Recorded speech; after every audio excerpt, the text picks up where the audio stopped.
Halo semuanya, perkenalkan nama saya Christina Evana Pakpahan.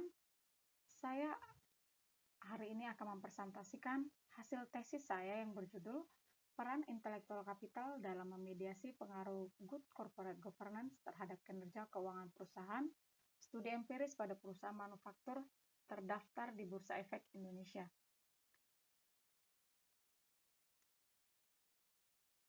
Pemaparan saya akan dibagi ke dalam 5 bab utama yang dimulai dari bab 1 yaitu pendahuluan dan latar belakang.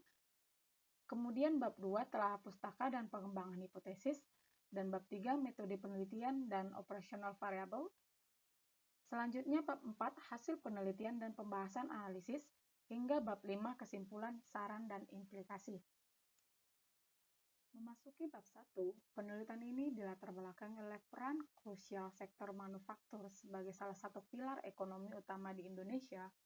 Kepercayaan investor terhadap prospek industri ini terus meningkat, yang ditunjukkan oleh peningkatan jumlah emiten aktif dari 193 perusahaan pada tahun 2020 menjadi 210 perusahaan pada tahun 2024. Di tengah persaingan pasar global yang ketat ini, stabilitas dan kinerja keuangan menjadi indikator utama dalam pengambilan keputusan ekonomi. Namun, jika kita melihat fenomena kinerja laba periode tahun 2021 hingga 2024 pada beberapa perusahaan manufaktur besar, terdapat fluktuasi yang sangat signifikan. Misalnya itu, Indofood CDP memang menunjukkan kinerja yang konsisten tinggi, tetapi Unilever terus mengalami penurunan performa. Sedangkan Semen Indonesia atau SMGR berfluktuasi tajam, dan Chandra Asrit atau TIPIA mengalami penurunan yang cukup drastis. Fenomena ini mengindikasikan adanya inefisiensi dalam pemanfaatan aset atau return on asset pada periode pengamatan tersebut. Fluktuasi performa keuangan ini erat kaitannya dengan kelemahan dalam implementasi good corporate governance. Sebagai contoh nyata di industri, kita melihat adanya ketidaksinkronan perencanaan dan implementasi proyek kilang pada PT Pertamina yang mencerminkan lemahnya manajemen risiko. Ada pula sanksi OJK terhadap PT Indopureco akibat kesalahan penyajian laporan keuangan periode tahun 2021 sampai 2023, dan yang ketiga yaitu serta pelanggaran transaksi afiliasi dan keterbukaan informasi oleh PT Tianrong Chem. Guna mengatasi masalah tersebut, tata kelola yang baik perlu didorong untuk mengoptimalkan aset tidak berwujud atau intellectual capital yang menjadi penggerak nilai utama di ekonomi modern saat ini. Intellectual capital terdiri dari human capital,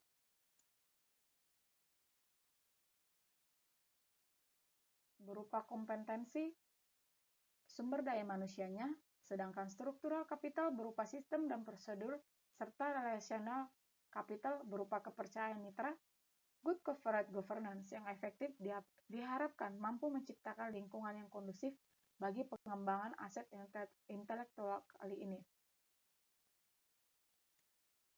Berdasarkan uraian tersebut, rumusan masalah dalam penelitian ini berfokus pada 3 hal utama. Yang pertama yaitu, apakah Dewan Direksi, Dewan Komisaris, dan Komite Audit berpengaruh terhadap kinerja keuangan yang diproyeksikan oleh return on asset. Yang kedua yaitu, apakah intellectual capital berpengaruh terhadap kinerja keuangan atau ROA.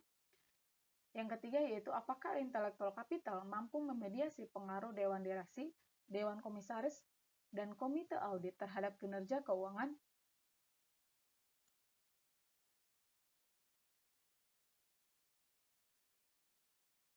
Untuk menjawab pertanyaan tersebut, penelitian ini dibangun di atas 3 landasan teori utama. Yang pertama yaitu agensi teori, untuk menjelaskan pengurangan asimetri informasi antara pemilik dan manajemen. Yang kedua yaitu stakeholder theory, terkait penciptaan nilai bagi seluruh pemangku kepentingan. Dan yang ketiga yaitu resource based view atau RBV, yang menyatakan bahwa keunggulan kompetitif perusahaan berasal dari aset unit yang sulit ditiru, yaitu intellectual capital. Berikut adalah kerangka konseptual dalam penelitian ini, yaitu variabel independen atau X diukur melalui struktur tata kelola, yaitu jumlah anggota Dewan Direksi, Dewan Komisaris, dan Komite Audit. Selanjutnya, variabel dependen yaitu Y adalah kinerja keuangan yang diproyeksikan melalui ROA. Dan yang ketiga yaitu variabel mediasi atau Z menggunakan intellectual capital yang diukur dengan model value added intellectual capital. Guna menghindari bias, penelitian ini juga menyertakan variabel kontrol dengan berupa ukuran perusahaan dan leverage, atau disebut dengan firm size.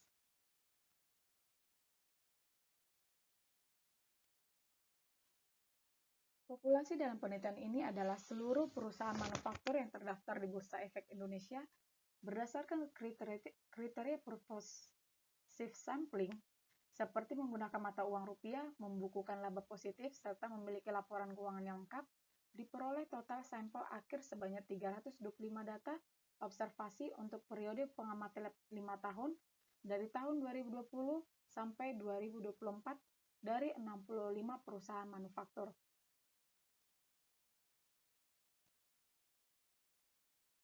Operasional variabel dalam penelitian dapat kita lihat di slide berikut ini.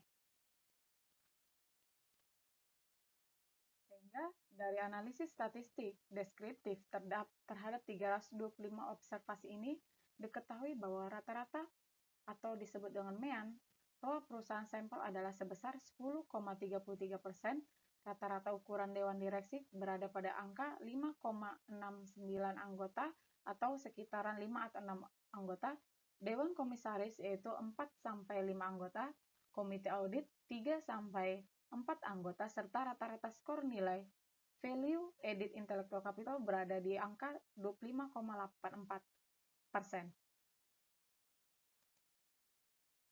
Memasuki bab 4 mengenai hasil pengujian hipotesis untuk pengaruh langsung direct effect. Hipotesis pertama, kedua, dan ketiga menunjukkan bahwa Dewan Direksi signifikan, yaitu dengan 0,03, Dewan Komisaris signifikansinya 0,040, dan Komite Audit signifikasinya 0,027, terbukti memiliki pengaruh positif dan signifikan secara langsung terhadap kinerja keuangan atau ROA. Dan yang kedua, hipotesis 4 dan 5 mengonfirmasikan bahwa Dewan Direksi dan Dewan Komisaris berpengaruh positif dan signifikan terhadap peningkatan intelektual kapital. Namun, hipotesis 6 ditolak, artinya Komite Audit tidak memiliki pengaruh signifikan secara langsung terhadap intelektual kapital dengan signifikasi sebesar 0,359%. Sementara itu, hipotesis 7 membuktikan bahwa intellectual capital memiliki pengaruh positif dan signifikan terhadap return on asset dengan nilai signifikasi 0,06%. Selanjutnya, dilakukan pengujian efek tidak langsung menggunakan metode bootstrap untuk melihat peran mediasi, sehingga hasil pengujian menunjukkan bahwa yang pertama, yaitu mediasi direksi, memiliki nilai indirect effect 0,03013 dan confidence interval tidak mencakup angka 0 sehingga dinyatakan signifikan. Yang kedua, mediasi komisaris memiliki nilai indirect effect 0,015 dan juga dinyatakan signifikan. Mediasi yang terakhir yaitu Komite Audit memiliki nilai indirect effect 0,024 dan dinyatakan signifikan.